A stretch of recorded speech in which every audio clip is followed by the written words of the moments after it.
ഈശോമിശിഹായിൽ ഏറ്റവും സ്നേഹമുള്ളവരെ, കൈത്താകാലത്തിൻ്റെ രണ്ടാമത്തെ ആഴ്ചയിലേക്ക് നമ്മൾ പ്രവേശിക്കുകയാണ്. സഭയുടെ വളർച്ചയെ നോക്കിക്കാണുന്ന കാലം. ഈ ദിവസം നമ്മൾ ധ്യാനിക്കാനായിട്ട് നൽകപ്പെട്ടിരിക്കുന്നത് മുന്തിരിച്ചെടിയും ശാഖകളെ പറ്റിയാണ്. യഹൂദരോട് മുന്തിരിച്ചെടിയെ പറ്റി പറയുമ്പോൾ അവർക്ക് പെട്ടെന്ന് തന്നെ അസോസിയേറ്റ് ചെയ്യാൻ പറ്റും. കാരണം അവരുടെ യഹൂദ പാരമ്പര്യത്തിൽ പഴയ നിയമത്തിലാണെങ്കിലും എലീശ പ്രവാചകനും ജെറമയും ഒക്കെ സംസാരിക്കുന്നുണ്ട് പലപ്പോഴും ഈ മുന്തിരിച്ചെടിയെയും ശാഖകളെയും പറ്റി. പുതിയ നിയമത്തിലേക്ക് വരുമ്പോൾ ഈശോ തന്നെ സംസാരിക്കുന്നുണ്ട്, ഞാനാണ് മുന്തിരിച്ചെടികൾ. അവരുടെ ഒരു യഹൂദ പാരമ്പര്യത്തിൽ അവരുടെ സ്ഥലത്തൊക്കെ നമുക്കത് കാണാനായിട്ട് പറ്റും.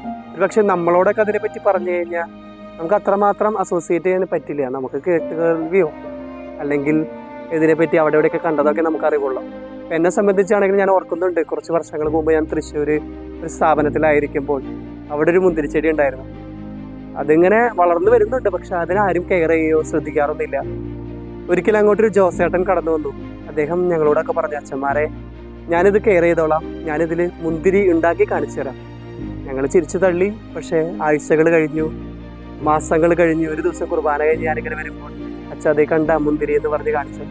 എനിക്ക് വളരെ സന്തോഷം തോന്നി. അതുവരെ ആ ദിവസങ്ങളിൽ ആ ചേട്ടൻ എല്ലാ ദിവസവും അവിടെ കിളയ്ക്കുകയും അതിനാവശ്യമായിട്ടുള്ള വളം കൊടുക്കുന്നു, വെള്ളം കൊടുക്കുന്നു, അതിനെ വെട്ടി പരിചരിക്കുന്നു. അപ്പോൾ ഇതിൻ്റെ പിറകിൽ കൃഷിക്കാരൻ്റെ ഒത്തിരി അധ്വാനം ഉണ്ടെന്ന് എനിക്ക് മനസ്സിലായി. ഇന്നേ ദിവസം നമ്മൾ സുവിശേഷത്തിൽ ഇതിനെപ്പറ്റി വായിക്കുമ്പോൾ നമ്മൾ മനസ്സിലാക്കേണ്ടത് തന്നെയാണ്, കൃഷിക്കാരൻ ദൈവമാണെന്ന് പറയുന്നത്. ആ കൃഷിക്കാരൻ ഒത്തിരി അധ്വാനിക്കുന്നുണ്ട്. അവിടെ നിന്നാണ് നമുക്ക് നമ്മളെ നട്ടു വളർത്തുന്നതും ജീവൻ നൽകുന്നതും പരിപാലിക്കുന്നതൊക്കെ. അപ്പം എങ്ങനെയൊക്കെയാണ് നമ്മൾ വളരുന്നത്, ആ വളർച്ചയിലൊക്കെ ദൈവത്തിന് നമ്മൾ നന്ദി പറയാൻ ബാധ്യത. ദൈവമാണ് എല്ലാത്തിൻ്റെയും അവകാശം. ചില സമയത്ത് വലിയ വലിയ വിജയങ്ങൾ ഉണ്ടാകുമ്പോൾ നമ്മൾ ചിന്തിക്കും ഇതെൻ്റെ മാത്രം കഴിവാണ്. പക്ഷെ ഒരിക്കലും അല്ല, അതിൻ്റെ പിറകിൽ ദൈവമാണെന്ന് നമുക്ക് ബോധ്യം ഉണ്ടാവട്ടെ. അവിടെ നിന്നാണ് കൃഷിക്കാരൻ, അവിടെ നിന്നാണ് പരിപാലിക്കുന്നതെന്ന് മനസ്സിലാക്കാൻ നമുക്ക് പറ്റട്ടെ.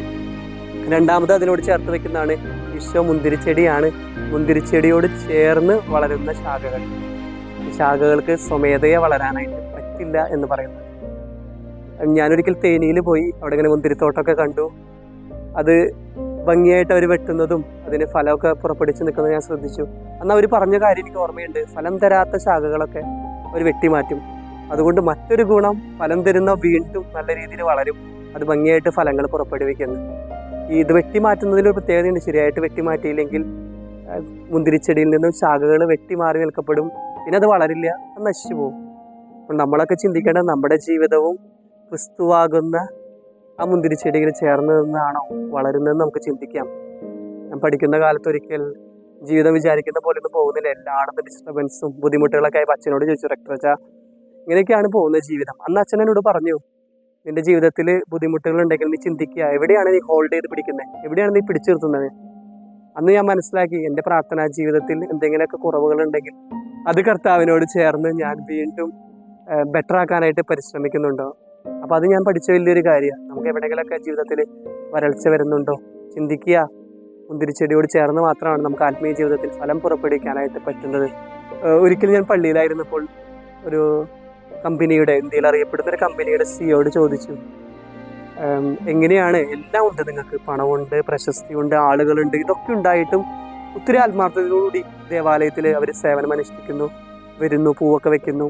അപ്പം ഞാൻ അന്നങ്ങനെ ചോദിച്ചപ്പോൾ അദ്ദേഹം എന്നോട് പറഞ്ഞു ഓർക്കുന്നുണ്ട്, ഞങ്ങൾക്ക് എല്ലാം ഉണ്ട് എന്ന് ചിന്തിച്ചുകൊണ്ട് ഞങ്ങൾ ദൈവത്തിൽ നിന്ന് മാറി ജീവിക്കാനായിട്ട് ആരംഭിച്ചു. പക്ഷെ അതുവരെ ഞങ്ങളുടെ ജീവിതത്തിലുണ്ടായിരുന്ന സന്തോഷമോ സമാധാനമോ അന്ന് മുതൽ ഞങ്ങൾക്ക് ഉണ്ടായില്ല. അത് മനസ്സിലാക്കിയപ്പോൾ, യാഥാർത്ഥ്യം മനസ്സിലാക്കിയപ്പോൾ ഞങ്ങൾ തിരിച്ചു വന്നെന്ന് അദ്ദേഹം പറഞ്ഞു ഓർക്കുന്നുണ്ട്. കാരണം യഥാർത്ഥ സന്തോഷവും സമാധാനവും ക്രിസ്തുവിനോട് ചേർന്ന് ജീവിക്കുമ്പോഴാണെന്ന് അവർ കാണിച്ചു തന്നു. സ്നേഹമുള്ളവരെ, നമുക്കും ചിന്തിക്കാം, നമ്മുടെയൊക്കെ ജീവിതത്തിൽ ചില സമയത്ത് നമ്മളും ഈ പറയുന്ന മുന്തിരിച്ചെടിയോട് ചേരാതെ നീങ്ങി നിൽക്കുന്ന അവസരങ്ങളുണ്ട്. എൻ്റെ ജീവിതത്തിൽ ദുഃഖം ഉണ്ടാകുമ്പോൾ, സങ്കടങ്ങൾ ഉണ്ടാകുമ്പോൾ, വേദനകൾ ഉണ്ടാകുമ്പോൾ, പരാജയങ്ങൾ ഉണ്ടാകുമ്പോൾ, മറ്റു പല കാര്യങ്ങളിലും ആശ്രയിക്കുന്ന അവസ്ഥകളുണ്ട്. മദ്യപാനമായിരിക്കാം, മയക്കുമരുന്നായിരിക്കാം, വഴിപെട്ട ബന്ധങ്ങളായിരിക്കാം. അങ്ങനെ ചേർന്ന് നമ്മൾ കുറച്ച് സമയത്തെ ആശ്വാസത്തിന് വേണ്ടി മാറി നിൽക്കുമ്പോൾ നമുക്കറിയാം അതൊന്നും യഥാർത്ഥ സന്തോഷമോ സമാധാനമോ തരില്ലെന്നുള്ള നല്ല ബോധ്യം നമുക്ക് ജീവിതത്തിൽ ഉണ്ടാകട്ടെ. ചില സമയങ്ങളിൽ നമ്മുടെ ജീവിതത്തിൽ ഇങ്ങനെയുള്ള ദൈവത്തിൽ നിന്നും മാറി നിൽക്കുന്ന അവസരങ്ങളുണ്ടാവും. നമ്മൾ ചിന്തിക്കുക, അങ്ങോട്ടും ഇങ്ങോട്ടും ഓടാതെ എൻ്റെ വീട്ടിലെ രൂപക്കൂടിന് മുൻപിൽ വന്നു പ്രാർത്ഥിക്കുവാനും, അല്ലെങ്കിൽ എൻ്റെ ഇടവക ദേവാലയത്തിൽ വന്ന് ഇവിടെയാണോ എനിക്ക് പ്രശ്നങ്ങൾ, അതിന് പരിഹാരം കണ്ടെത്താൻ പരിശ്രമിക്കുക. ദൈവം നമ്മളെല്ലാവരെയും സമൃദ്ധമായി അനുഗ്രഹിക്കട്ടെ. നമ്മുടെ കർത്താവായ ഈശോമിശിഹായുടെ കൃപയും പിതാവായ ദൈവത്തിൻ്റെ സ്നേഹവും പരിശുദ്ധാത്മാവിൻ്റെ സഹവാസവും പരിശുദ്ധ അമ്മയുടെ മാധ്യസ്ഥവും നിങ്ങളോടും നിങ്ങളുടെ ഭവനങ്ങളോടും കൂടെ ഉണ്ടായിരിക്കട്ടെ, ഇപ്പോഴും എപ്പോഴും എന്നേക്കും. ആമേൻ.